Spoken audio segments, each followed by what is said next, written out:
Good morning everyone. I welcome you again in LFCS YouTube class. Myself Akansha Shrivastava. Today I am here to tell you the syllabus of science for second term examination. In this term you have to study 4 chapters. Let's take your science book, open content page. You have to study 2 chapters in science first and 2 chapters in science second. Now, mark science first syllabus in your book. Science first. In science first, you have to study chapter 6 and chapter 13. Chapter 6, which is chapter 6, physical and chemical changes, and chapter 13, motion and time. Chapter 13. You have to study these 2 chapters in science first. Now, see in science second. In science second, you have to study chapter 7, weather, climate and adaptation of animals to climate. Science second.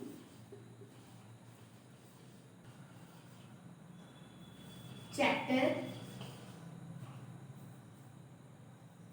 7 and chapter 9.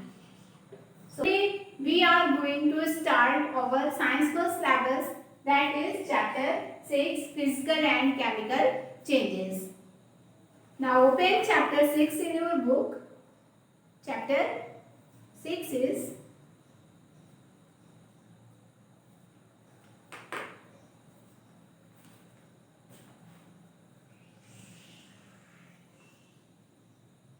Now come to our topic, physical and chemical changes. Students, in this chapter we will study types of changes, physical change and chemical change. Let's see first why changes occur. Changes occurs to yield fruitful products. Changes जो होते हैं वो fruitful products को लाने के लिए होते हैं. चेंजेस जो होते हैं ये 2 तरीके के होते हैं. एक होता है फिजिकल चेंज और दूसरा होता है केमिकल चेंज. कुछ चेंजेस जो होते हैं वो परमानेंट होते हैं, मीन्स अगर एक बार चेंज हो जाता है तो वो पहले वाला प्रोडक्ट नहीं बन पाता है. और कुछ चेंजेस जो होते हैं वो टेम्परेरी होते हैं, मतलब कुछ समय के लिए बदलाव हो जाता है पर पहले वाला प्रोडक्ट फिर से बनाया जा सकता है. तो ऐसे चेंजेस को जिसमें हम पहले वाले प्रोडक्ट्स को दोबारा से पा सकते हैं उन चेंजेस को हम बोलते हैं फिजिकल चेंज. और वो चेंजेस जो एक बार हो जाते हैं और दोबारा से पहले वाला प्रोडक्ट नहीं बन पाता है उसको हम बोलते हैं chemical change. Okay, for example water आपने देखा होगा. वाटर के स्टेट में हम चेंज कर सकते हैं. वाटर जो है 3 स्टेट में पाया जाता है, solid, liquid and gas. Water के जब हम एक स्टेट से दूसरी स्टेट में चेंज करते हैं, अगर हम वाटर को लिक्विड से सॉलिड में चेंज करें, मतलब अगर हम वाटर को आइस में चेंज करें, उसको हम फ्रीज कर दें, तो हम देखेंगे कि वाटर की स्टेट में चेंज हुआ. पर अगर हम इस आइस को कुछ देर के लिए एटमॉस्फेयर में रख दें तो वो वापस से वाटर में चेंज हो जाएगा. तो वाटर की जो स्टेट में चेंज हो रहा है ये कुछ समय के लिए हो रहा है. तो ऐसे चेंजेस जो होते हैं उनको हम टेम्परेरी बोलते हैं, टेम्परेरी चेंज बोलते हैं. और जितने भी टेम्परेरी चेंज होते हैं उनको हम फिजिकल चेंज बोलते हैं. क्लियर? लेकिन केमिकल चेंज जो होता है वो टेम्परेरी नहीं होता है. केमिकल चेंज में एक बार चेंज हो जाता है तो हम पहले वाला प्रोडक्ट फिर से नहीं पा सकते हैं. For example burning of paper को आप लीजिए और आप उसको बर्न कर दो, जला दो, तो क्या आप उस बर्न्ड पेपर से पहले वाला पेपर आप पा पाओगे?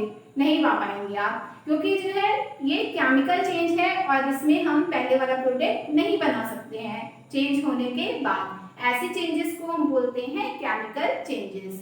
इस चैप्टर में हम और एग्जांपल के थ्रू फिजिकल और केमिकल चेंज की स्टडी करने जा रहे हैं. Clear? Let's see word meaning.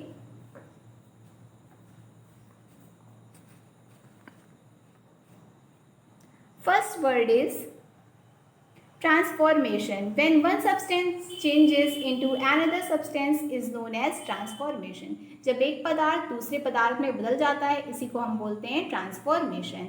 Rusting, the process in which iron gets covered with a thin layer of oxide in the presence of air and moisture.